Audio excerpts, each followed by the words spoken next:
ولو أننا نزلنا إليهم الملائكة وكلمهم الموتى وحشرنا عليهم كل شيء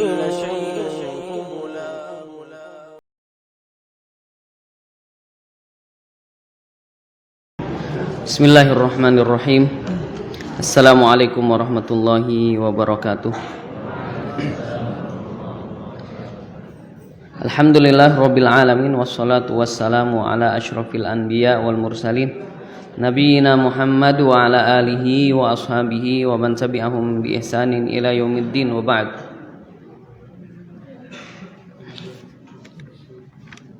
Kita lanjutkan pembelajaran kita, yaitu pembacaan tentang kitab Umdatul Ahkam yang dikarang oleh Syekh atau Imam Abdul Ghani Al-Maqdisi rahimahullahu ta'ala. Dan alhamdulillah pada kesempatan yang lalu kita sudah selesaikan berkaitan dengan adab qada'il hajah, adab qada' hajat. Dari segi apa? Dari segi posisi kita, kemudian bagaimana cara buang hajat, bagaimana cara istinja juga. Maka alhamdulillah kita sudah selesaikan pembacaan tentang adab qada' hajat. Dan insyaallah pada kesempatan di sore hari ini kita sama-sama mempelajari tentang bab as-siwak. Babus siwak.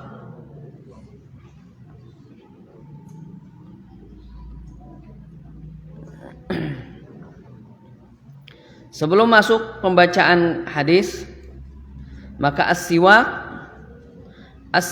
huwa al-'ud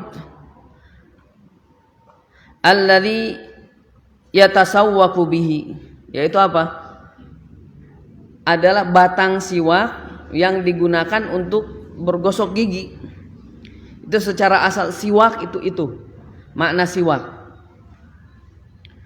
Maka yang kita lihat, siwak sekarang alhamdulillah banyak diperjualbelikan, batang siwak diperjualbelikan di mana-mana. Itulah namanya siwak. Terus bagaimana dengan apa? Dengan yang kita punya sikat gigi. Maka melihat kepada apa? Melihat kepada tujuannya atau manfaatnya, maka itu pun sama dikiaskan dengan siwak pada zaman Rasul sallallahu alaihi wasallam. Akan tetapi tidak bisa disamakan secara apa? Secara 100%. Enggak bisa disamakan dengan apa? Dengan batang siwak yang ada pada zaman Rasul sallallahu alaihi wasallam. Banyak perbedaan.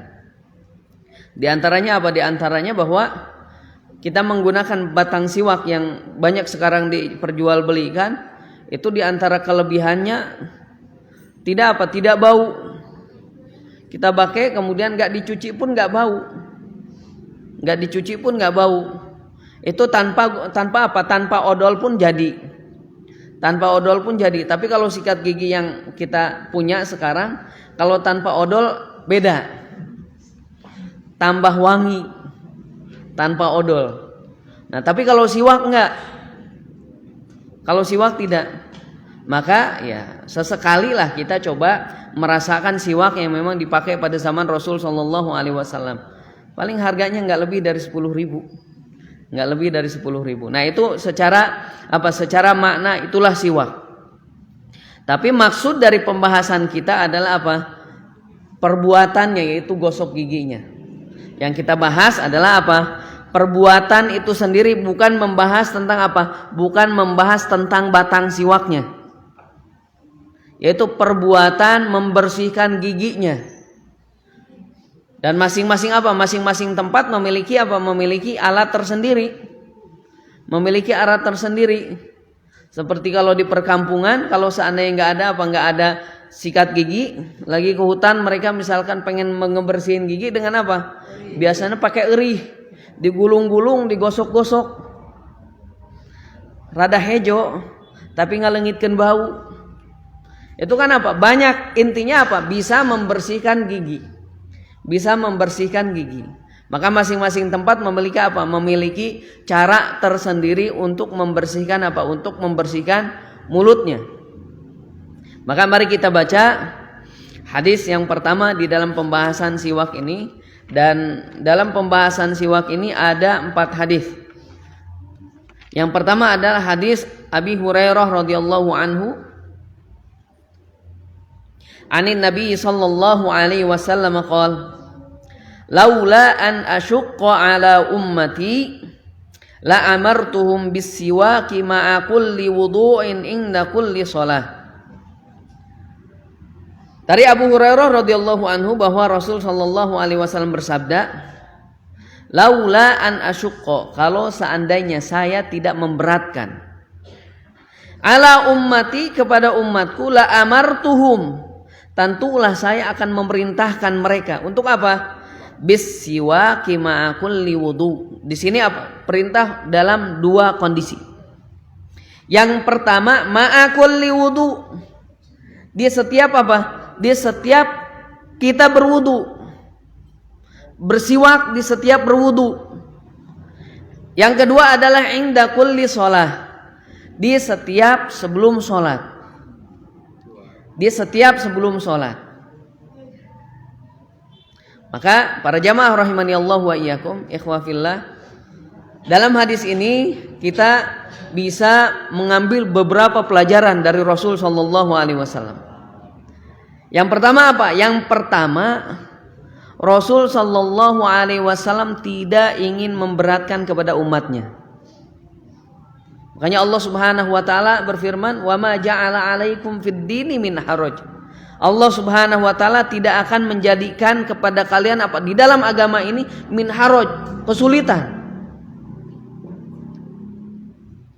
Dalam hadis yang lain, ad-dinu yusrun, bahwa agama itu mudah. Agama itu mudah. Dan ketika di dalam perbuatan tersebut ada sesuatu yang mempersulitkan, pasti itu tidak diwajibkan. Pasti itu tidak diwajibkan. Dan setiap yang Allah Subhanahu wa taala wajibkan untuk umatnya, pasti itu semua umatnya mampu, secara asal mereka mampu. Secara asal mereka mampu. Makanya di dalam syariat apa? Di dalam syariat kalau seandainya kita perhatikan, semua yang Allah wajibkan, baik itu sholat, saum, itu ininya, maka kalau seandainya kita perhatikan ternyata semua orang ini mampu. Semua orang secara asal, secara tabiatnya itu mampu untuk mengerjakan. Kenapa? Karena Allah Subhanahu wa taala tidak mungkin membebani umatnya tanpa melebihi batas kemampuannya. Melebihi batas kemampuannya. Maka di dalam kaidah di dalam usul fikih apa? Kaidah di dalam usul fikih bahwa laisa wajibun bilaktidar, bahwa wajib itu tidak ada dikatakan wajib tanpa ada apa? Tanpa ada kemampuan. Tanpa ada kemampuan. Kalau seandainya hamba tersebut tidak mampu, maka pasti tidak akan diwajibkan. Pasti tidak akan diwajibkan. Satu contoh, dan ini menjadi apa? Contoh yang sering kita temui, yaitu apa? Ketika sholat, Allah Subhanahu wa taala mewajibkan kita sholat sambil berdiri. Tapi misalkan apa? Ada seorang hamba yang tidak mampu untuk berdiri. Apakah Allah paksakan untuk berdiri? Enggak, gimana pun caranya harus berdiri. Enggak. Maka kata Rasul sallallahu alaihi wasallam, yang tidak mampu berdiri maka duduk. Maka duduk. Maka kaidah yang besar di dalam syariat Islam ini adalah apa? Bahwa Allah Subhanahu wa taala dan Rasulnya sallallahu alaihi wasallam tidak akan memberatkan umatnya. Contoh lagi, zakat. Berapa persen yang kita keluarkan dari zakat? Berapa? 2,5%. 2,5% dari 10.000 berapa? 250 rupiah. Dan itu sedikit sekali. Ya, kita misalkan punya uang 10 juta, kehilangan uang 250 ribu, gak begitu berat. Punya uang 1 juta, kehilangan 20 ribu, ya masih banyak sisanya kok. Kenapa? Allah Subhanahu wa ta'ala tidak akan memberatkan umatnya. Loh, sekarang haji berat bagi kita, kebanyakan orang berat. Makanya Rasul sallallahu alaihi wasallam menyebutkan man istata'a ilaihi sabila. Bagi siapa yang mampu. Bagi siapa yang mampu, dan ini adalah termasuk kasih sayang Rasul sallallahu alaihi wasallam kepada umatnya. Ketika Allah Subhanahu wa taala dan Rasulnya menjadikan kemudahan di setiap kesulitan. Ini yang faedah yang pertama. Kemudian yang kedua, faedah yang kedua, ada kaidah selain kaidah yang tadi, yaitu apa? Bahwa agama itu mudah. Kaidah yang kedua yang bisa kita ambil dari hadis ini adalah apa? Darul mafasid muqaddamun ala jalbil masolih.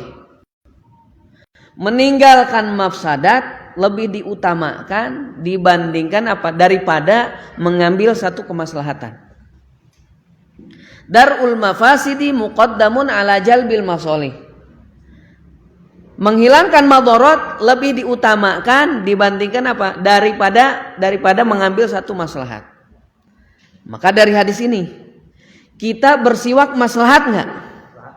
Maslahat sangat besar sekali maslahatnya.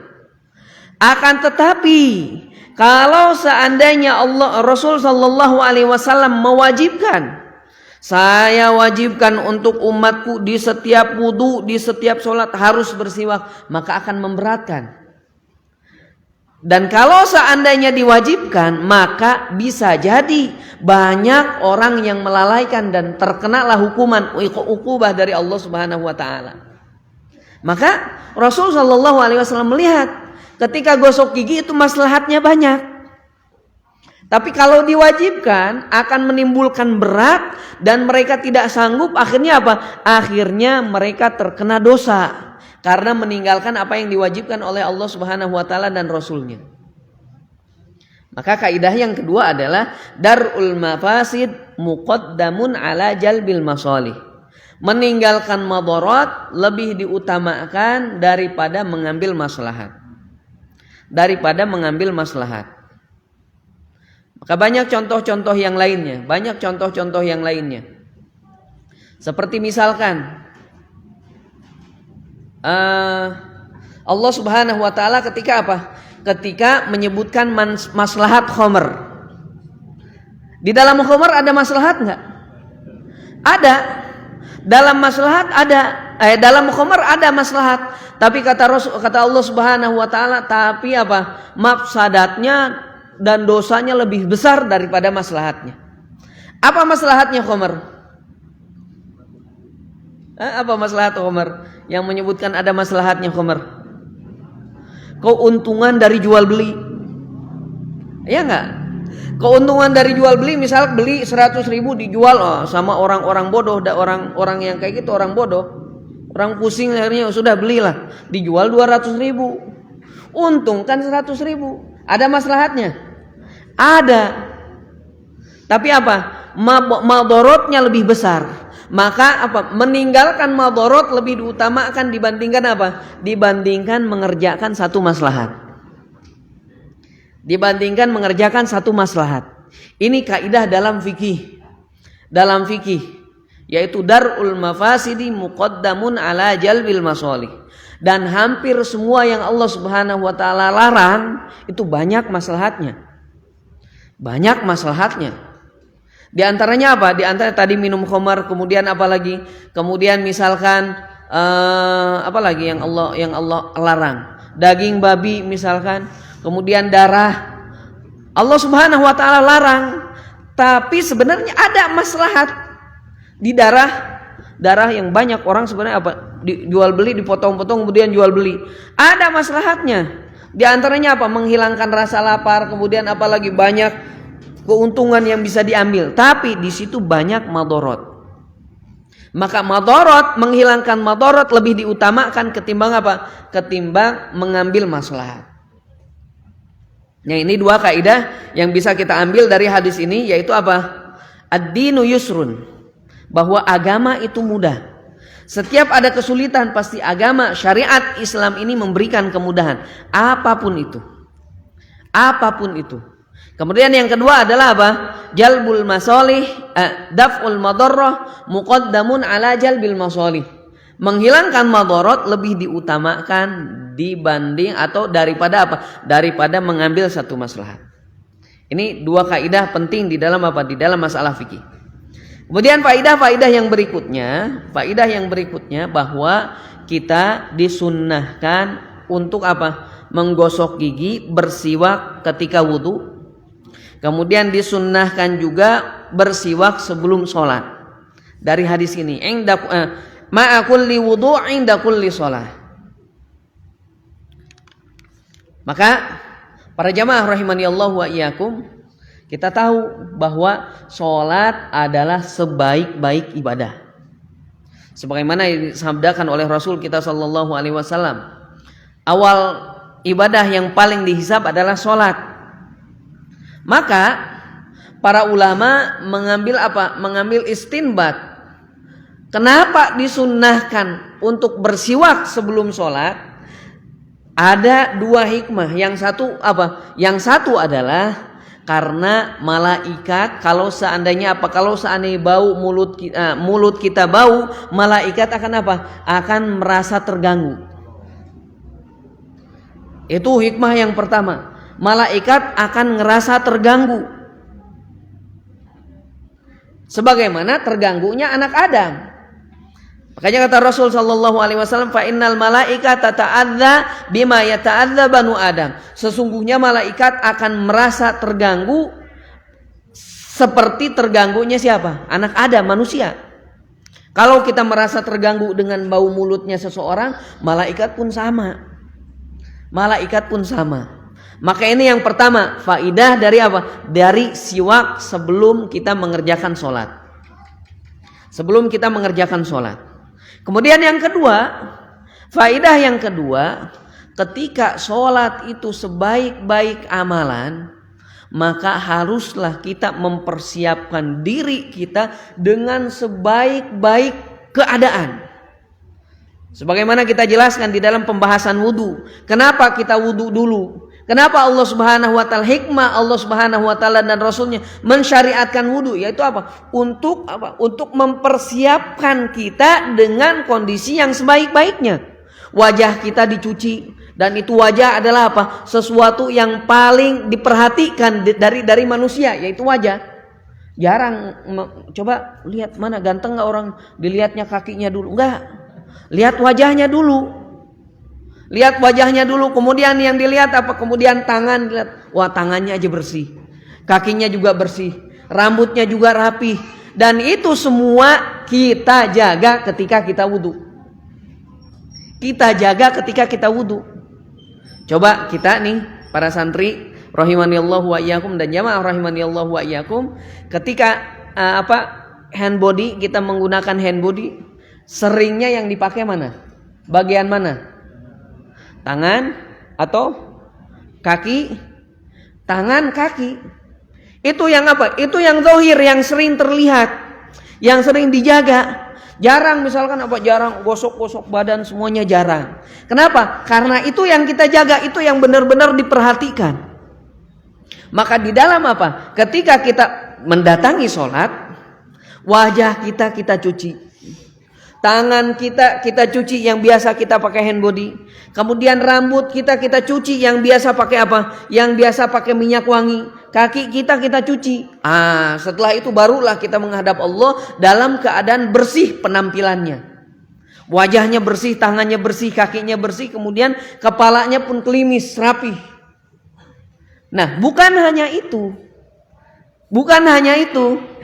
Wajah bersih, rambut rapi, tangan rapi, bersih, kaki bersih, tapi pas ngomong, astagfirullah, coba antum bersihin dulu giginya, sikat dulu giginya. Kita aja sering terganggu dengan orang yang wajahnya masya Allah ganteng, tapi ternyata hostnya bau. Astagfirullah. Maka apa? Di sini sama, ketika sholat adalah seafdol-afdolnya sholat, maka kita pun sama. Menghadap Allah Subhanahu wa taala dengan keadaan sebaik mungkin. Ketika di dalam sholat itu diwajibkan membaca bacaan-bacaan yang diwajibkan. Di antaranya takbiratul ihram, Allahu Akbar. Kemudian setelah itu baca Al-Fatihah, rukun. Semuanya dibaca. Semuanya dibaca dari awal sampai akhir dibaca. Maka apa? Haruslah kita menjaga apa? Menjaga penampilan gigi kita, wanginya gigi kita dan wanginya mulut kita. Ini hikmah apa? Hikmah disyariatkannya gosok gigi. Hikmah disyariatkannya gosok gigi. Jadi tadi jangan sampai apa? Jangan sampai penampilan doang situ ganteng. Ternyata bau mulut. Wah, itu kan jadi apa? Jadi buruk. Jadi buruk. Dan kita, masyarakat kita nih, kalau ketemu seseorang yang kita istimewakan, kira-kira mau nggak kecium bau mulut kita sama dia? Nggak berani.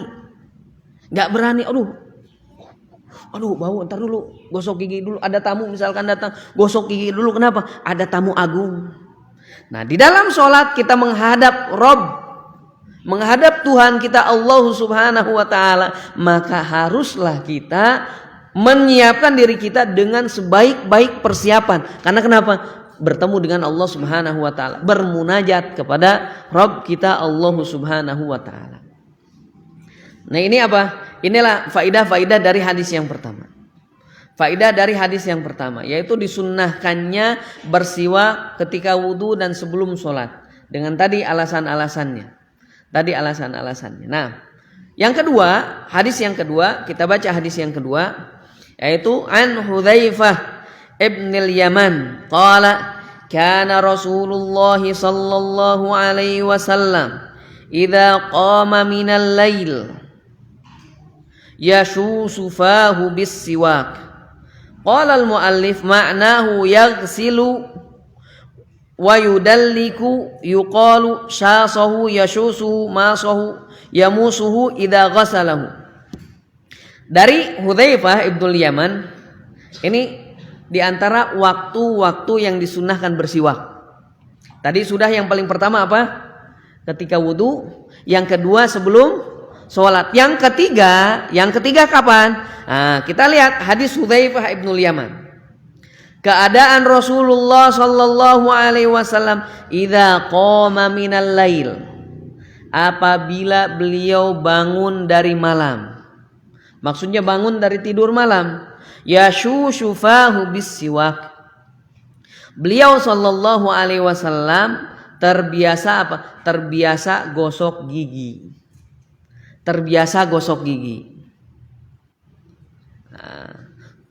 Makna yashushu fahu bis-siwak yaitu apa? Mencuci giginya, kemudian apa? Menggosok-gosok giginya. Dicuci, bisa kumur-kumur dicuci dan plus digosok-gosok. Itu keadaan Rasul sallallahu alaihi wasallam.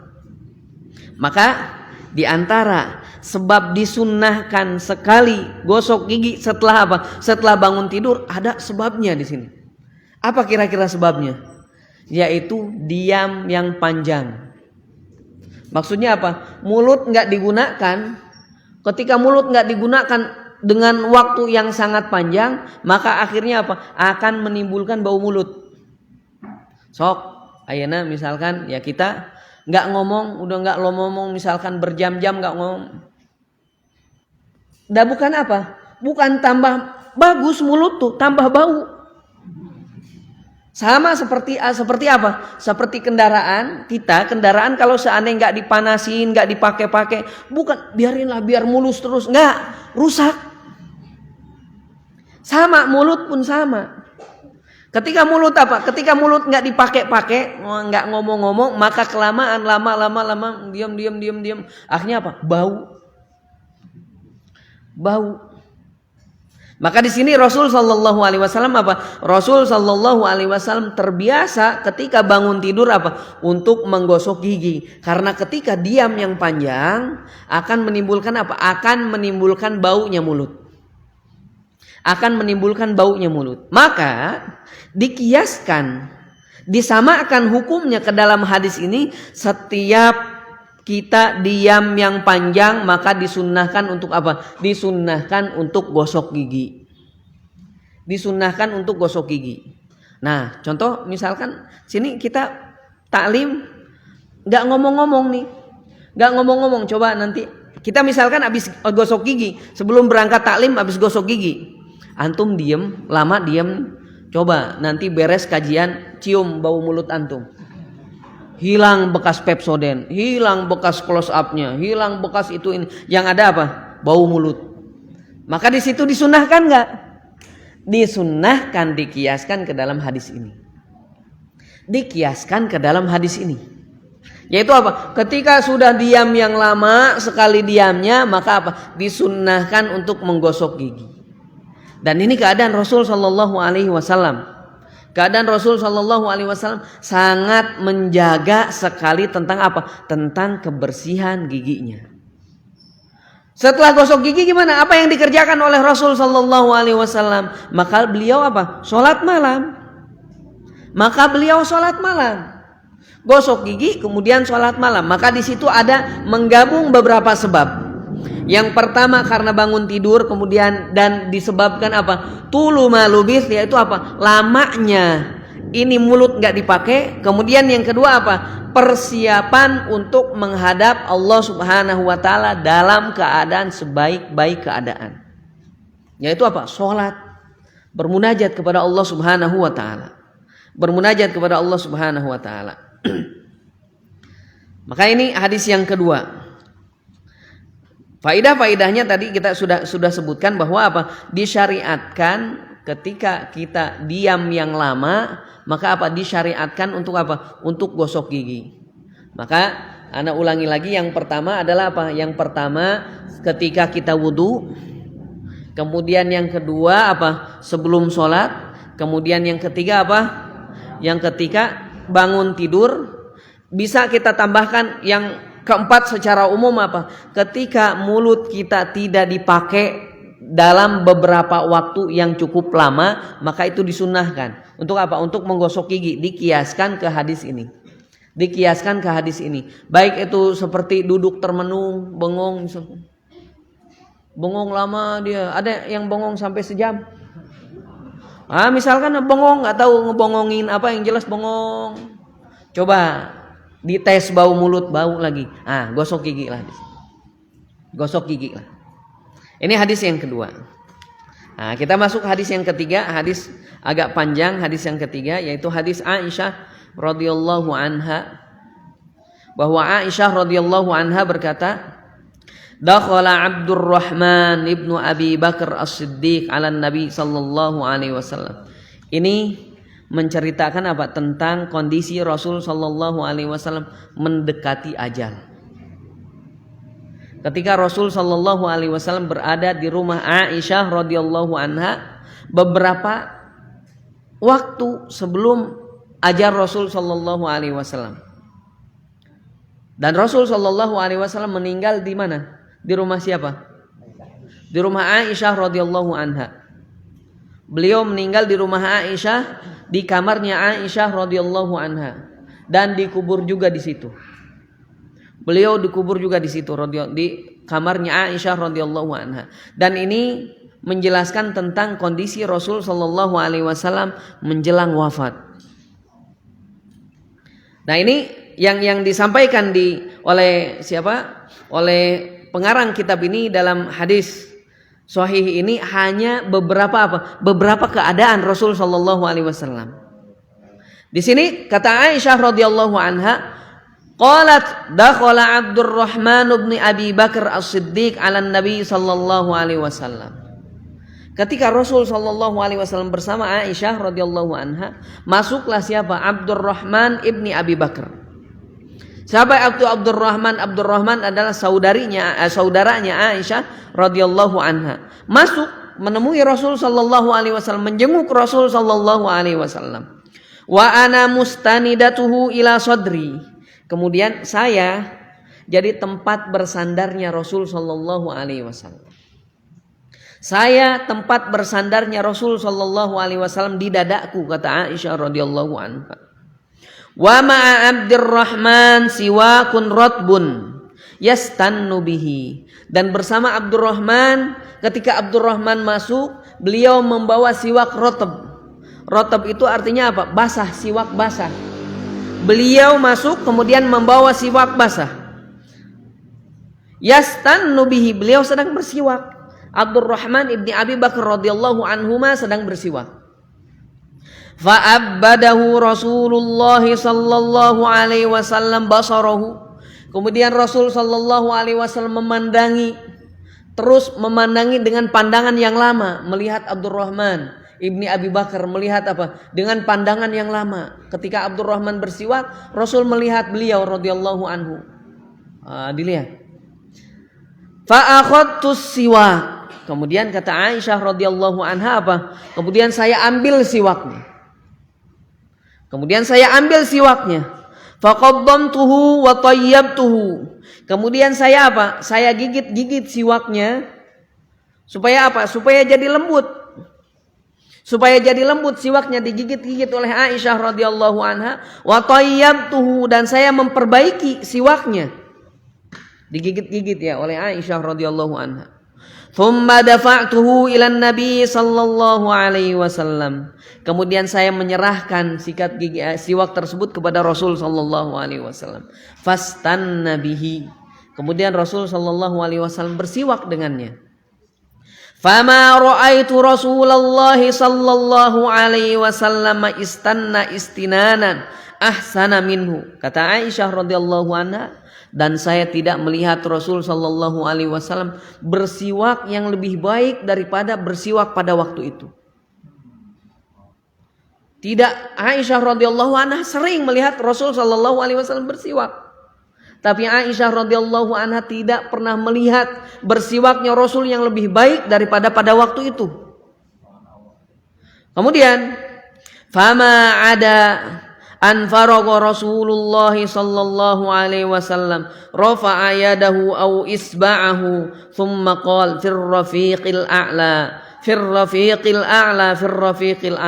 Ketika Rasul sallallahu alaihi wasallam selesai bersiwak, kemudian Rasul sallallahu alaihi wasallam mengangkat tangannya atau isba'ahu, jarinya, kemudian mengatakan fir rafiqil a'la, yaitu apa? Tempat yang tinggi. Maksudnya apa? Surga Allah Subhanahu wa taala. Yaitu tempat yang apa? Ditempati oleh siapa? Minan nabiyyin was-siddiqin wasyuhada was-shalihin. War Rasul sallallahu alaihi wasallam minhum. Maka Rasul sallallahu alaihi wasallam termasuk dari mereka. Wa kana taqul. Kemudian Aisyah radhiyallahu anha berkata, mata baina haqinati wa dhaqinati. Beliau Rasulullah sallallahu alaihi wasallam meninggal di apa? Di pangkuan Aisyah, antara apa? Dagu. Di bawah apa? Kepalanya Rasul sallallahu alaihi wasallam menyender ke dada Aisyah radhiyallahu anha dan kena kepada dagunya radhiyallahu anha. Menyender kepada Aisyah radhiyallahu anha. Wa fi lafdin, dan di riwayat yang lain, fara'aituhu yanzuru ilaih. Kata Aisyah, saya melihat apa? Rasul sallallahu alaihi wasallam melihat kepada Abdurrahman ibni Abi Bakar. Wa araftu annahu yuhibbu siwak. Kemudian aku tahu bahwa Rasul sallallahu alaihi wasallam apa? Mencintai siwak. Faqultu akhudhuhu lak. Aku ambilkan untukmu wahai Rasul. Fa asyara bi ra'sihi an-na'am. Kemudian Rasul sallallahu alaihi wasallam berisyarah dengan kepalanya apa? Iya. Hadza lafal lil Bukhari. Ini adalah apa? Ini adalah kisah Rasul sallallahu alaihi wasallam ketika Rasul sallallahu alaihi wasallam wafat. Kita lihat dulu kepada hadis ini, walaupun ada beberapa hal penting tentang apa? Tentang kisah meninggalnya Rasul sallallahu alaihi wasallam. Tapi kita baca dulu hadis ini. Yaitu apa? Kita awal yaitu ana mustanidatuhu ila sadri. Pertama, termasuk adab seorang istri kepada suaminya yaitu apa? Penuh dengan kasih sayang kepada suaminya. Karena memang apa? Memang perempuan yang dicari adalah apa? Kata Rasul sallallahu alaihi wasallam, tazawwaju al-wadud al-walud. Nikahilah oleh kalian wahai para lelaki apa? Dua tipe perempuan. Al-wadud adalah penyayang, dan sifat perempuan memang apa? Tabiatnya perempuan adalah penyayang. Tapi ada perempuan yang tidak penyayang. Ada sebagaimana yang dikisahkan apa? Tentang perempuan yang mengurung apa? Kucing. Harusnya perempuan itu penyayang. Tapi takutnya ada yang tidak penyayang. Jangan jadi tipemu wahai para lelaki. Carilah dia yang penyayang. Terus bagaimana caranya, Ustaz? Oh, berarti kenalan dulu, selami dulu dia seperti apa. Kayak gitu caranya. Enggak. Antum bisa tanyakan ke saudaranya, antum bisa tanyakan kepada orang tuanya, antum bisa tanyakan ke orang-orang yang dekat dengan dia. Saudara-saudaranya jangan. Wah, ini kesempatan nih, kata Rasul apa? Nikahilah yang wadud. Yaitu apa? Penuh dengan kasih sayang. Dan itu enggak diketahui kecuali harus dengan apa? Harus dengan perkenalan dulu, diselami dulu bagaimana keadaan dia. Bukan seperti itu ya rijal. Bukan seperti itu caranya. Antum tanyakan. Antum tanyakan kepada keluarganya. Jangan antum yang datang kepada dia ditanya, kamu penyayang enggak? Enggak mungkin jawab. Gak mungkin jawab. Berarti kalau seperti itu sudah, ana minta nomornya dulu. Kemudian apa? Ketemuan dulu. Oh, ditulis harus beberapa ketemuan. Pertemuan yang pertama cukuplah perkenalan. Pertemuan yang kedua sampai 10 pertemuan. Nanti baru targetnya 10 pertemuan, baru saya tahu dia penyayang atau tidak. Enggak seperti itu. Bukan seperti itu caranya. Datang kepada keluarganya, tanyakan kepada kerabat-kerabatnya. Gimana dia? Oh, Masya Allah, dia orang baik, penyayang kepada adik-adiknya. Atau misalkan kita lihat, oh punya adik nggak dia? Punya adik. Tanya, panggil adik. Sering dinangisin nggak adik sama kakaknya? Oh sering. Kakak tuh galak banget. Ini X. Langsung. Nanya misalkan, dek gimana kakaknya? Oh kakak suka jajanin saya. Pernah dicubit nggak sama kakak? Enggak. Wah ini catat nih, satu nih. Pilihannya satu nih. Al-walud. Yang kedua adalah apa? Yang kedua adalah banyak keturunan. Banyak keturunan. Kenapa? Karena Rasul Shallallahu Alaihi Wasallam akan berbangga nanti, akan bangga dengan banyaknya umat. Akan bangga nanti dengan banyaknya umat. Maka kata Rasul Shallallahu Alaihi Wasallam, tazawwaju al-wadud al-walud. Nikahilah orang yang penuh kasih sayang dan orang yang apa? Yang banyak keturunan. Tahu dari mana banyak keturunan, Ustaz? Tahu dari mana? Lihat juga keluarganya. Ini orang tuanya punya berapa anaknya nih? Punya 10. Nanti anak bikin kesebelasan. Misalkan. Itu kan bisa. Kita lihat, bukan berarti yang apa sudah punya anak.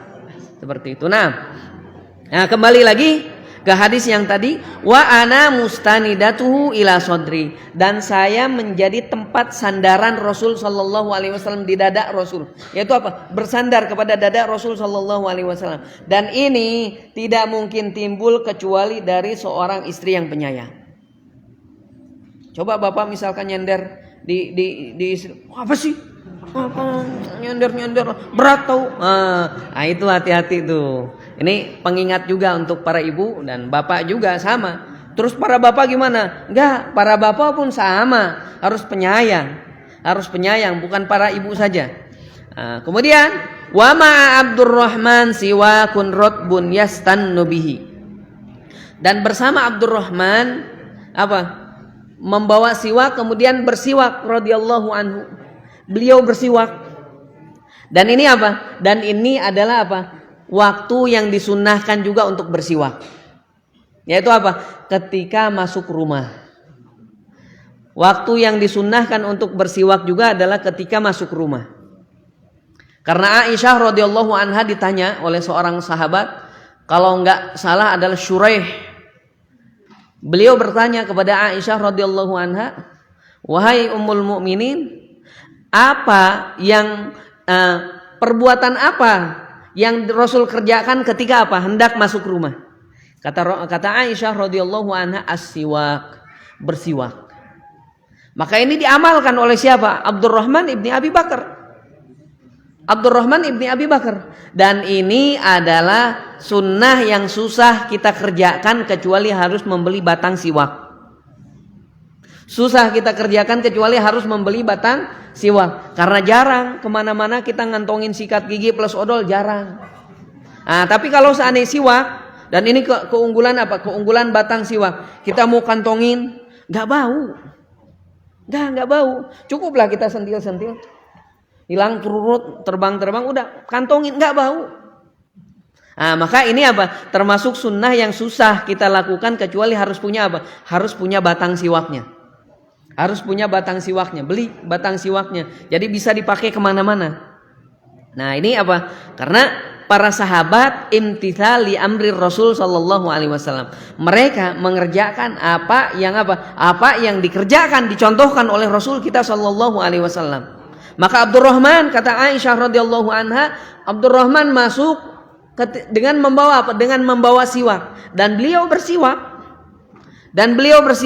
Jangan sampai kita masuk rumah habis kerja, habis ini ketemu dengan pasangan kita, para bapak misalkan ketemu dengan para istri dalam keadaan apa? Mulutnya bau. Ketemu dengan anaknya dalam keadaan bau itu. Tidak. Tapi apa? Bersiwak. Belilah kita ya. Sunnah. Maka il wasail hukmul maqasid, ketika bersiwak itu sunnah, maka apa? Kita beli siwaknya juga sunnah. Siap mengeluarkan 15.000. Aduh, di mana nyarinya? Sekarang malah banyak di online juga banyak. Bahkan insya Allah lebih murah. Beli 100 bagi ini ke sini. Itu lebih afdol. Itu lebih afdol ya. Santri ya. Oh ya, setuju banget katanya Ustaz. Nah, baik. Maka apa? Di sini adalah apa? Waktu yang disunnahkan juga untuk bersiwak adalah ketika masuk rumah. Di sini kata Aisyah radhiyallahu anha, fa'abbadahu Rasulullah sallallahu alaihi wasallam basarahu. Aisyah radhiyallahu anha melihat Rasul apa? Memandangi Abdurrahman ketika bersiwak, dilihatin. Nah, dan istri, jangan istrilah, pasangan secara umum. Pasangan yang peka melihat apa? Langsung peka. Ini suami saya menginginkan ini nih. Sama bapak-bapak juga kita harus peka juga. Jangan misalkan ya nunggu diminta sering. Memang anak-anak pribadi memang harus nunggu diminta mulu katanya, nggak peka-peka, salah. Terus kudu kumaha. Terkadang seperti itu Pak ya. Tapi ya itulah, terkadang nggak harus diibarohkan, tapi kita harus paham juga. Misalkan istri ngeliatin barang, jangan dilalatan, ayo Oh itu berarti apa? Kita nggak punya duit maksudnya. Menutupi itu nggak punya. Tapi kalau misalkan apa? Yang afdolnya ketika istri melihat barang, mau ayo bapak beliin. Masya Allah. Itu kan harusnya seperti itu. Ada nggak? Banyak yang seperti itu. Nah, maka lihat kondisi Aisyah radhiyallahu anha. Ketika melihat sesuatu dari suaminya Rasul sallallahu alaihi wasallam, langsung peka beliau. Ini kayaknya Rasul menginginkan ini. Maka ditanya oleh Aisyah, apakah engkau menginginkan itu wahai Rasulullah? Aku ambilkan untukmu wahai Rasulullah. Kemudian Rasul apa? Mengisyarat dengan kepalanya, na'am. Iya. Fa'akhadtu siwak. Kemudian Aisyah mengambil siwak dari siapa? Dari Abdurrahman. Diambil siwaknya, faqaddamtuhu wa tayyabtuhu. Kemudian saya apa? Gigit-gigit. Digigit-gigit biar apa? Karena siwak secara asal batangnya apa? Batang kayak kayu biasa. Cuman kalau kayu kita digigit-gigit rontok. Kalau itu enggak, jadi lembut. Digigit-gigit terlebih lagi apa? Terlebih lagi yang masih basah. Digigit-gigit jadi lembut. Faqaddamtuhu wa tayyabtuhu, diperbaiki, dibagusin oleh Aisyah radhiyallahu anha. Maka dalam kalimat ini kita diperbolehkan menggunakan sikat gigi bekas dari orang lain. Boleh. Enggak berbicara jorok lah. Kalau berbicara jorok itu tergantung kepribadian masing-masing. Rasul sallallahu alaihi wasallam apa? Bersiwak bekasnya siapa? Bekasnya Abdurrahman ibni Abi Bakar. Dan Rasul sallallahu alaihi wasallam juga apa? Bersiwak dengan siwak yang yang diperbagus oleh giginya Aisyah radhiyallahu anha. Digigit-gigit oleh Aisyah radhiyallahu anha. Makanya kata Aisyah radhiyallahu anha, ketika Rasul sallallahu alaihi wasallam wafat, Rasul sallallahu alaihi wasallam meninggal di rumahku, di kamarku. Dan Rasul meninggal pada hariku, yaitu hari jadwalnya Aisyah radhiyallahu anha. Dan ketika Rasul sallallahu alaihi wasallam meninggal apa? Bergabunglah air liur dengan air liur Rasul sallallahu alaihi wasallam. Karena kenapa? Aisyah radhiyallahu anha apa? Menggigiti siwak tersebut kemudian diberikan kepada Rasul sallallahu alaihi wasallam. Dan Rasul pun menerima. Dan ini anak-anak selalu ada terus ya pembahasan seperti ini. Selalu ada terus pembahasan seperti ini. Kenapa? Karena inilah apa? Di antara sebab-sebab yang menjadikan apa? Yang menjadikan hubungan antara zaujiyah ini menjadi apa? Menjadi harmonis. Menjadi harmonis. Jangan sampai misalkan istri kita sini, Pak, saya gigit-gigitan. Bau jigong kamu ah. Enggak mau ah. Enggak, akhirnya apa? Gimana perasaan pasangan kita? Gitu ya. Saminggu tatu benang ditaros. Kan itu, tapi apa? Coba biasakan seperti itu. Biasakan seperti itu. Makanya banyak dalam hadis Rasul sallallahu alaihi wasallam mengajarkan seperti itu. Contoh, ketika kita setelah kita makan, Rasul sallallahu alaihi wasallam menganjurkan apa? Falyal'iqoha au yul'iqoha. Maka jilatilah atau minta jilatin kepada orang lain. Setelah kita makan, jilatin oleh sendiri atau minta dijilatin kepada orang lain. Minta dijilatin kepada siapa? Nggak mungkin ke tetangga. Pasti kemana? Ke pasangan. Misalkan, Mani, tolong dong. Oh, itu diamalkan. Kita amalkan. Ada yang pernah? Kita coba nanti pulang di sini ibu misalkan habis makan sambal terasi, Pak tolong. Nah, maka di sini apa? Ini termasuk apa? Termasuk kemesraan Rasul sallallahu alaihi wasallam dengan istri-istrinya. Kalau seandainya berbicara tentang ini nggak bakal ada habisnya. Dan anak mengajak para ibu dan bapak semuanya yang hadir di sini, coba kita baca, ada satu kitab kutaib, buku kecil tipis, judulnya apa? Sehari di kediaman Rasul sallallahu alaihi wasallam. Di situ apa? Menceritakan bagaimana keadaan Rasul makan, bagaimana keadaan Rasul bersama istri-istrinya, bagaimana Rasul di malam harinya, bagaimana ini dari awal tidur sampai dari awal bangun sampai tidur lagi. Itu diceritakan dalam itu 24 jam atau sehari di kediaman Rasul sallallahu alaihi wasallam. Sehari di kediaman Rasul sallallahu alaihi wasallam. Bukunya tipis. Dan itu Masya Allah, kita minimal kita melihat sirah perjalanan Rasul sallallahu alaihi wasallam dalam keseharian Rasul sallallahu alaihi wasallam. Fa akhadtu siwak fa qaddamtuhu wa tayyabtuhu thumma dafa'tuhu ila Nabi sallallahu alaihi wasallam. Kemudian saya menyerahkan kepada Rasul sallallahu alaihi wasallam, fastanna bihi. Kemudian Rasul pun bersiwak dengan siwak tersebut. Dan tadi kita sampaikan ini adab. Kalau seandainya kita seandainya kita nggak senang dengan pemberian, jangan sampai menandakan kalau kita nggak senang.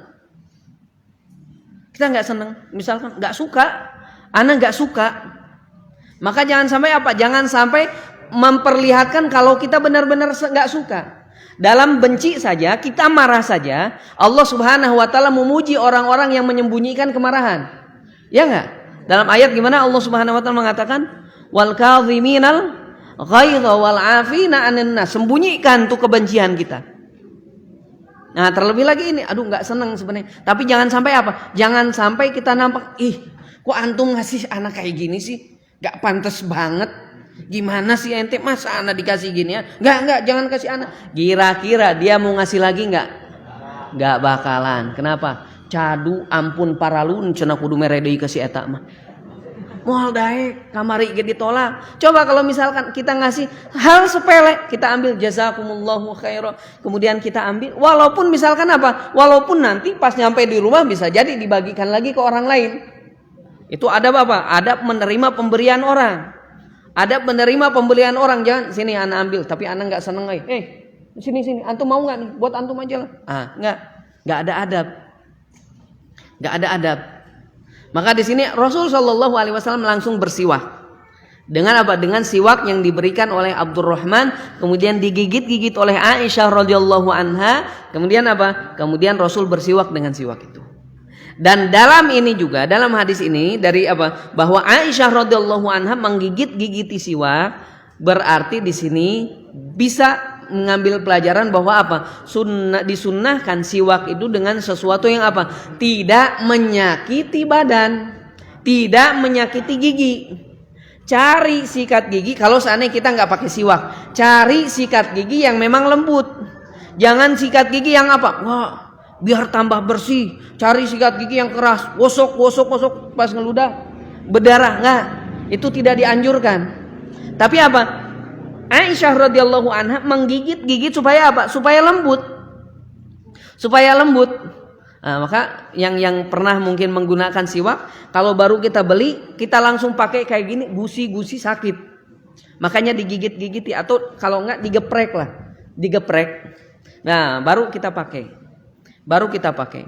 Kemudian, fama ra'aitu Rasulullah sallallahu alaihi wasallam istanna istinanan ahsana minhu. Maka saya tidak melihat Rasul sallallahu alaihi wasallam bersiwak dengan yang lebih baik daripada kondisi Rasul bersiwak pada waktu itu. Dan ini apa? Sampai ketika sakit Rasul sallallahu alaihi wasallam apa? Rasul sallallahu alaihi wasallam bersiwak.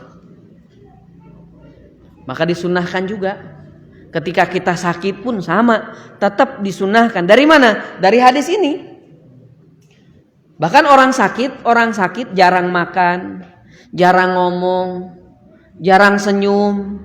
Nah, berarti apa? Bau mulutnya lebih-lebih. Maka di situ pun sama disunahkan. Berdasarkan hadis ini kemudian hadis yang sebelumnya. Karena apa? Orang sakit jarang berbicara. Jangan diajak ngobrol terus ya. Kasihan diam. Paling minum diam lagi. Pas beres sembuh sakit, Masya Allah bau semuanya. Badannya bau, mulutnya bau. Kenapa? Karena nggak diasah. Giginya juga nggak diasah. Maka ini disunahkan juga. Waktu yang disunahkan juga apa? Ketika kita sakit pun sama, tetap disunahkan untuk bersiwak. Nah, kemudian fama ada anfarqa Rasulullah sallallahu alaihi wasallam rafa'a yadahu aw isba'ahu thumma qala fir rafiqil a'la kemudian thumma qada, kemudian Rasul sallallahu alaihi wasallam apa? Meninggal. Maka para jamaah rahimani Allah wa iyyakum, disebutkan di dalam satu hadis yang diriwayatkan Imam Bukhari dan Muslim bahwa di antara sebab wafatnya Rasul sallallahu alaihi wasallam adalah apa? Karena teracuni. Rasul diracun. Ketika apa? Di Khaybar, Rasul sallallahu alaihi wasallam disuguhi apa? Disuguhi kambing oleh perempuan Yahudi. Kemudian para sahabatnya sudah mulai makan, bahkan para sahabatnya ada yang langsung meninggal. Tapi Rasul sallallahu alaihi wasallam makan, belum Rasul sallallahu alaihi wasallam telan, kemudian Rasul mendapatkan wahyu dari Allah Subhanahu wa taala, kemudian apa? Angkat tangan kalian, kata Rasul sallallahu alaihi wasallam. Karena sesungguhnya ini apa? Sesungguhnya makanan ini telah diracun. Dan waktu diracun Rasul sallallahu alaihi wasallam sampai meninggalnya Rasul sallallahu alaihi wasallam kurang lebih 3 tahun. Jarak waktunya memang panjang. Makanya kata Rasul sallallahu alaihi wasallam, saya masih merasakan bekas dari racun yang diberikan oleh perempuan Yahudi tersebut. Nah, ini sebenarnya diperbolehkan kita memakan apa? Memakan sesembelihan mereka, karena mereka juga apa? Ahli kitab. Boleh kita memakan apa? Memakan sesembelihan mereka, tapi memang harus waspada. Dan itu husnudzon Rasul sallallahu alaihi wasallam kepada mereka. Maka kita lihat di sini tidak diceritakan apa? Tentang sakaratul maut ya. Di sini tidak diceritakan bagaimana sakaratul maut Rasul sallallahu alaihi wasallam. Seakan-akan apa? Seakan-akan Rasul sallallahu alaihi wasallam tidak merasakan sakaratul maut. Tapi kata Rasul sallallahu alaihi wasallam, innalil mauti lasakarat. Sesungguhnya apa? Ketika meninggal itu ada sakarat. Ada sakaratul maut. Dan semua orang itu merasakan, muslimnya, kafirnya sama merasakan sakaratul maut, sakitnya sakaratul maut. Bahkan ada seorang sahabat namanya Abdurrahman siapa? Ada yang tahu? Ibn As, Abdullah Ibn As. Yang jelas seorang sahabat ini ketika apa? Ketika menjelang wafatnya, anaknya menanyakan kepada beliau. Wahai bapakku, bagaimana sakaratul maut? Katanya. Siapa ada yang tahu? Amr bin As, bapaknya Amr bin As. Siapa anaknya? Abdullah. Naam, Abdullah ibn Amr ibn As. Abdullah menanyakan kepada bapaknya ketika bapaknya apa? Dalam keadaan sakaratul maut. Wahai bapakku, katanya, bagaimana sakaratul maut? Kata Amr bin As apa? Seakan-akan gunung ditimpakan kepada saya dan seakan-akan napas itu keluar dari apa? Dari lubang jarum. Itu saking apa? Saking susahnya, saking sakitnya sakaratul maut. Bayangkan itu sahabat Rasul sallallahu alaihi wasallam. Mereka dijamin masuk surga, tapi sakaratul maut itu ada. Bagaimana dengan kita? Bagaimana dengan kita yang jauh amalnya jauh daripada amalan-amalan mereka? Kata Amr bin As bahwa apa? Seakan-akan gunung ditimpakan kepada saya dan seakan-akan saya bernapas dari lubang jarum. Susah, gak bisa bernapas. Ini apa? Amr bin As menceritakan tentang apa? Tentang sakaratul maut. Mungkin di antara antum ada yang bertanya-tanya, loh, gak sopan nih anak. Bapak lagi sakaratul maut kok ditanya? Bagaimana sakaratul maut, Pak? Sopan gak kira-kira? Anak awal pertama dengar cerita ini pun sama, Masya Allah gak sopan banget. Tar dulu anak bilang, anak gak langsung terima. Anak gak langsung terima nih apa cerita dari ini. Kok bisa? Kok tega seorang anak ketika bapaknya sakaratul maut ditanya, Pak gimana sakaratul maut, Pak? Gimana, ceritakan kepada kami, Pak, sakaratul maut. Ternyata Amr ibn As pernah bercerita, termasuk di situ ada Abdullah bin Amr bin As, anaknya radhiyallahu anhu. Beliau mengatakan, cobalah kalau seandainya ada seseorang yang apa? Yang mendekati ajalnya dan dia dalam keadaan sakaratul maut, kemudian dia masih sadar, bisa untuk menceritakan kepada orang-orang bagaimana sakaratul maut. Untuk apa? Untuk kita benar-benar siap-siap menghadapi itu. Nah, dicari ternyata nggak ada. Dan Abdullah ibn Amr ibn As menemukan orangnya. Di muqaddimah dulu oleh Amr ibn As, wahai bapakku, dulu engkau mengatakan seperti ini, dan aku menemukan orangnya itu engkau. Ceritakan kepadaku bagaimana sakaratul maut. Diceritakanlah. Bukan berarti apa? Bukan berarti tiba-tiba, Pak, kumaha sakaratul maut, Pak?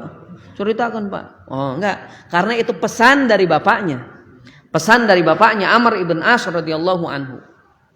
Maka apa jamaah? Rahimanillah wa iyyakum, bahwa apa? Bahwa sakaratul maut itu ada. Sakaratul maut itu ada. Dan apa? Dan Rasul sallallahu alaihi wasallam memerintahkan kita tentang apa? Tentang agar senantiasa mengingat itu. Agar senantiasa mengingat itu. Mengingat kematian. Kenapa? Karena dengan mengingat kematian kita akan apa? Karena dengan mengingat kematian kita akan selalu teringat. Ketika ingin melakukan dosa, enggak, ana bisa jadi ketika ana melakukan dosa, ana diangkat ruh ana oleh Allah Subhanahu wa taala. Ketika apa? Ketika ingin melakukan A, B, C, enggak, lihat dulu ini diridhoi atau tidak. Bagaimana kalau seandainya saya mengerjakan ketika Allah murka kepada saya? Maka orang-orang yang beriman diajarkan oleh Rasul sallallahu alaihi wasallam, "Aktsiru dzikra hadzimil ladzat." Perbanyaklah oleh kalian apa? Mengingat penghapus kelezatan, yaitu apa? Kematian. Dahulu Rasul sallallahu alaihi wasallam melarang untuk menziarahi kubur. Dulu Rasul sallallahu alaihi wasallam melarang untuk ziarah kubur. Tapi kata Rasul sallallahu alaihi wasallam, "Kuntu nahaitukum an ziyaratil kuburi fazuruha." Dulu saya melarang tentang ziarah kubur, tapi sekarang ziarahilah kubur. Kenapa? Fa innaha tudzakkirukumul akhirah. Karena sesungguhnya dengan ziarah kubur itu apa? Mengingatkan kalian kepada akhirat. Ingat tujuannya tadi apa? Mengingat akhirat. Bukan meminta, bukan menjadikan wasilah kepada apa? Si penghuni kubur. Walaupun dia orang soleh, tujuan kita ke kuburan mereka yaitu apa? Mengingat bahwa saya pun akan seperti ini. Apakah saya akan seperti fulan yang meninggal dalam keadaan husnul khotimah, atau seperti si fulan yang meninggal dalam keadaan su'ul khotimah? Maka para jamaah rahimani Allah wa iyyakum, untuk mengingat kematian-kematian ini, maka Allah Subhanahu wa taala memerintahkan juga kepada kita apa? Untuk coba tengoklah kisah-kisah apa? Kisah-kisah orang yang terdahulu. Inna fi qasasihim ibrah. Sesungguhnya dalam kisah-kisah itu ada apa? Ada pelajaran. Maka terkadang banyak orang yang bertaubat dari satu perbuatan karena dengar cerita. Dan terkadang banyak juga orang yang sukses dalam apa? Dalam dunianya karena apa? Mendengar cerita tetangga. Wih, tetangga bisa seperti ini ya, Masya Allah. Dengar cerita akhirnya semangat. Maka apa? Coba kita lihat kisah-kisah mereka. Orang-orang yang meninggal dalam keadaan husnul khotimah, seperti Rasul mengangkat jarinya kemudian ilar rafiq fir rafiqil a'la fir rafiqil a'la. Sahabat-sahabat mengangkat ke tangannya kemudian apa? Baca la ilaha illallah. Kemudian ada orang yang apa? Ada orang yang meninggal ketika apa? Ternyata dicabut headsetnya dalam keadaan apa? Mendengarkan musik. Kemudian dia melantunkan musik yang dia dengarkan. Mana yang kita pilih? Husnul khotimah atau su'ul khotimah? Husnul khotimah. Maka ini apa? Dari pelajaran sini juga kita bisa mengambil kesimpulan bahwa apa? Keadaan Rasul Shallallahu Alaihi Wasallam, karena beliau terbiasa apa? Terbiasa berbuat baik, husnul khotimah. Akhirnya apa? Akhirnya husnul khotimah. Beliau selalu dalam apa? Mengajarkan kepada manusia akhlak yang baik. Kemudian itu ini. Akhirnya Allah Subhanahu Wa Taala memberikan husnul khotimah. Dan para sahabat pun sama. Tinggallah tanda tanya untuk diri kita sendiri, mau seperti apa? Apakah meninggal mau seperti Rasul Shallallahu Alaihi Wasallam atau seperti Abu Jahal dan rekan-rekannya meninggal dalam keadaan su'ul khotimah? Na'udzubillah.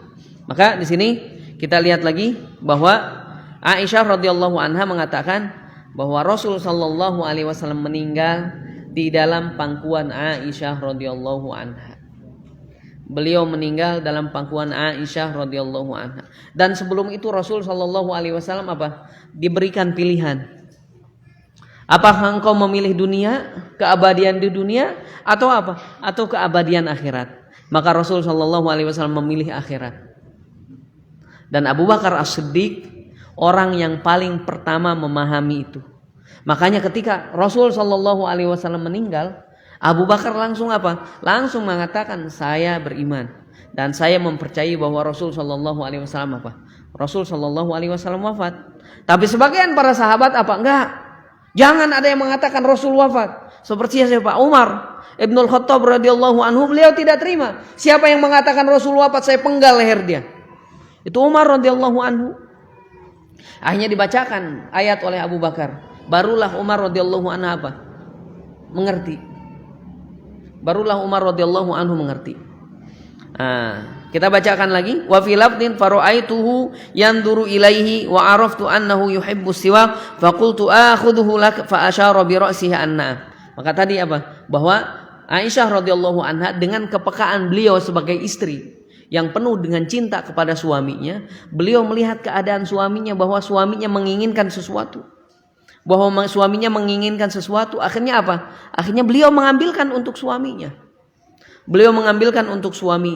Nah, inilah apa? Pelajaran dari hadis ini bahwa Rasul sallallahu alaihi wasallam sama. Punya apa? Bahwa Rasul sallallahu alaihi wasallam pun wafat, manusia biasa, dan Rasul tidak mengetahui ilmu ghaib. Sebagaimana Rasul sallallahu alaihi wasallam memakan daging yang dilumuri dengan racun. Kalau seandainya Rasul Shallallahu Alaihi Wasallam mengetahui ilmu gaib, pastilah beliau tidak akan mengorbankan para sahabat yang meninggal pada waktu itu. Tapi Rasul Shallallahu Alaihi Wasallam tidak mengetahui ilmu gaib. Maka apa? Maka celakalah dan dustalah orang yang sekarang mengaku, saya tahu kamu itu bakal jadi ini. Saya tahu kamu itu bakal seperti ini. Coba lihat telapak tangan kamu. Ini kamu nih calon jadi gubernur. Kamu calon jadi ini, calon jadi ini. Enggak boleh. Sesungguhnya dia adalah apa? Penyihir. Sesungguhnya mereka adalah dukun-dukun. Walaupun apa? Walaupun berpeci, walaupun berjubah, walaupun berjenggot, walaupun dia baca apa sholat, rajin sholat, tapi ketika mereka mengatakan saya tahu kamu bakal jadi seperti ini. Kamu nih kalau lihat wajah kamu, wah kayaknya madesu nih kamu. Oh, enggak, jangan. Oh, dia terawang. Banyak nggak sekarang yang seperti itu? Banyak berkedok apa? Berkedok ustadz, berkedok ajengan, berkedok syaikh, tapi sebenarnya hakikatnya dia dukun. Waliyadzubillah. Maka ini hadis yang ketiga pada bab, yaitu bab siwak, bahwa Rasul sallallahu alaihi wasallam apa sampai mendekati ajalnya pun Rasul sallallahu alaihi wasallam bersiwak. Mendekati ajalnya pun Rasul sallallahu alaihi wasallam bersiwak. Kita bacakan satu hadis lagi. Yaitu hadis Abi Musa Al-Asy'ari radhiyallahu anhu. Qala, beliau berkata, ataitun nabiyya sallallahu alaihi wasallam. Saya mendatangi Rasulullah sallallahu alaihi wasallam. Wa huwa yastaku bisiwakin ratbin. Dan beliau apa? Bersiwak dengan siwak basah. Qala wa tarfus siwaki ala lisanihi. Dan ujung siwak ada di lisannya. Wa huwa yaqul was-siwaku fi fihi ka'annahu yatahawwa. Kemudian beliau sampai apa? Sampai keluar dari ucapan beliau was-siwaku fi fihi. Kemudian siwak ada di mulut beliau sallallahu alaihi wasallam, ka'annahu yatahawwa, seakan-akan beliau apa? Muntah.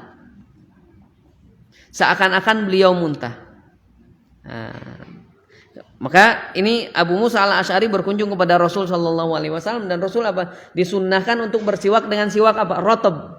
Yaitu apa? Siwak basah.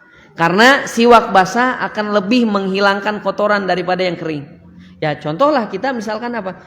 Gosok gigi, sikat gigi yang sama kita nih sama-sama. Coba jangan dibasahin. Kira-kira gimana? Gak enak. Gak betah. Kayak cuman gosok-gosok gimana? Gak afdol. Tapi pas dibasahin, semangat. Maka dibasahin.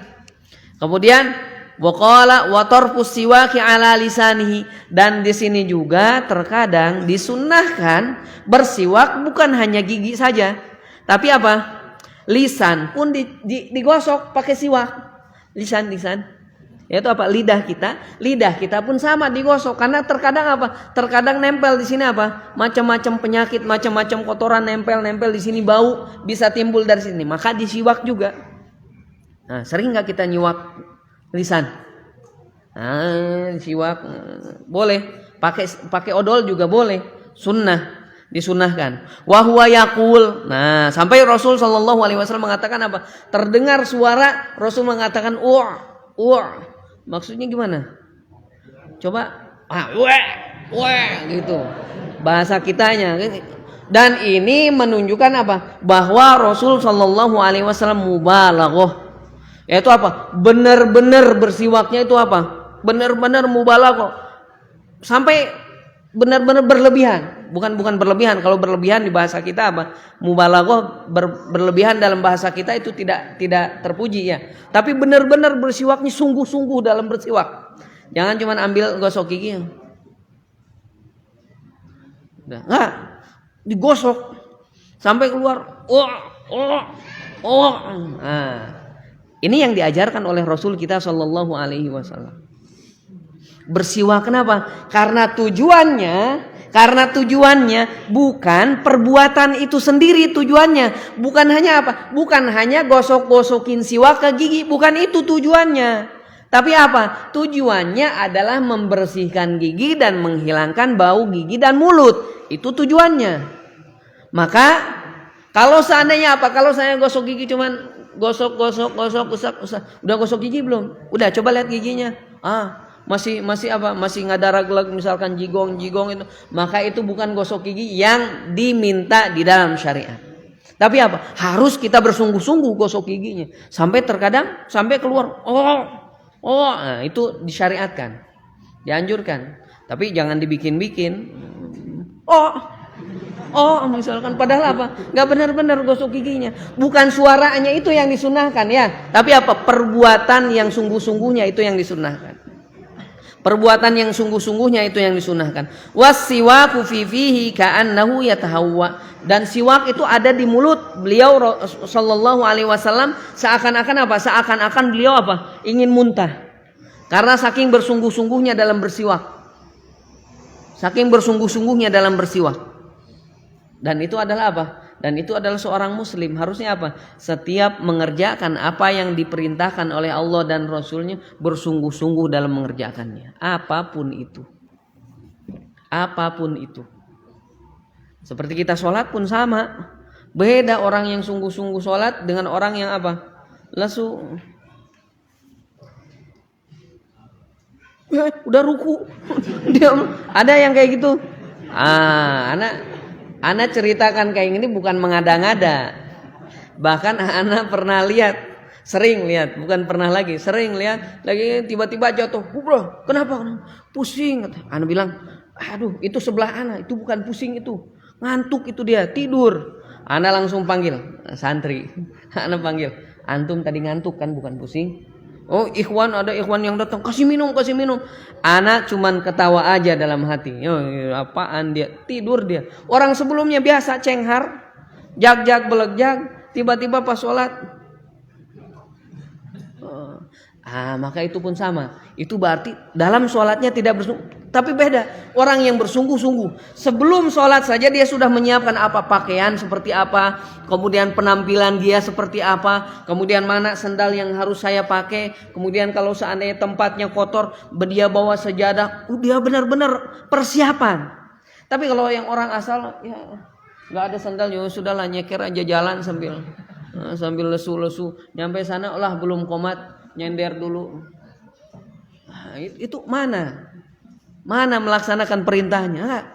Semangat kita dalam siwak saja apa? Semangat. Terlebih lagi apa? Sholatnya. Maka seperti itu. Maka dalam semua hal, ketika itu sesuatu yang disyariatkan oleh Allah dan Rasulnya Shallallahu Alaihi Wasallam, maka kita harus benar-benar bersungguh-sungguh. Kecuali ada yang memang di beberapa hal jangan bersungguh-sungguh, misalkan apa? Seperti wudu dalam keadaan saum, ya jangan bersungguh-sungguh memasukkan air ke hidungnya, enggak. Kenapa? Karena di situ madhinnah dukhulil ma fil fam. Fil jaub. Karena apa? Akan kemungkinan masuknya air ke dalam apa? Tenggorokan kita. Maka di situ jangan apa? Jangan berlebihan. Nah, ini adalah apa? Ini adalah tentang siwak. Maka kita simpulkan dari hadis yang pertama sampai hadis yang terakhir ini, beberapa waktu yang disunnahkan untuk apa? Untuk menggunakan siwak. Yang pertama, ketika berwudu, dari hadis yang pertama. Kemudian yang kedua adalah ketika sebelum sholat. Kemudian yang ketiga adalah bangun tidur. Kemudian atau yang keempat adalah apa? Ketika diam dengan waktu yang lama, nggak ngomong-ngomong, maka disunnahkan juga. Kemudian yang keempat apa? Yang kelima adalah masuk rumah. Terus mana lagi? Kemudian yang keenam tadi apa? Ketika sakit pun kita disunnahkan. Kemudian yang ketujuh apa? Ketika bertemu dengan orang lain.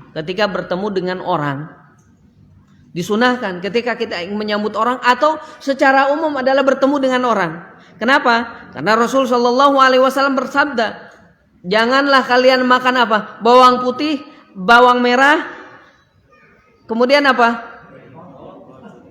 Kemudian kalian mendatangi sholat. Kenapa sebabnya? Karena bau. Karena sesungguhnya apa? Malaikat merasa terganggu sebagaimana terganggu siapa duluan yang terganggu? Anak Adam terganggu. Maka jangan ganggu orang lain dengan bau mulutmu. Kalau seandainya lagi bau, nggak apa-apa, siapkan masker, tutup, biarlah kita yang merasakan bau mulut kita sendiri. Seperti itu. Maka ini apa? Waktu-waktu yang disunnahkan untuk bersiwak. Wallahu a'la wa a'lam. Mungkin ini yang bisa kita bacakan pada kesempatan sore hari ini. Mudah-mudahan bisa kita amalkan dan mudah-mudahan hari-hari berikutnya kita punya siwaknya.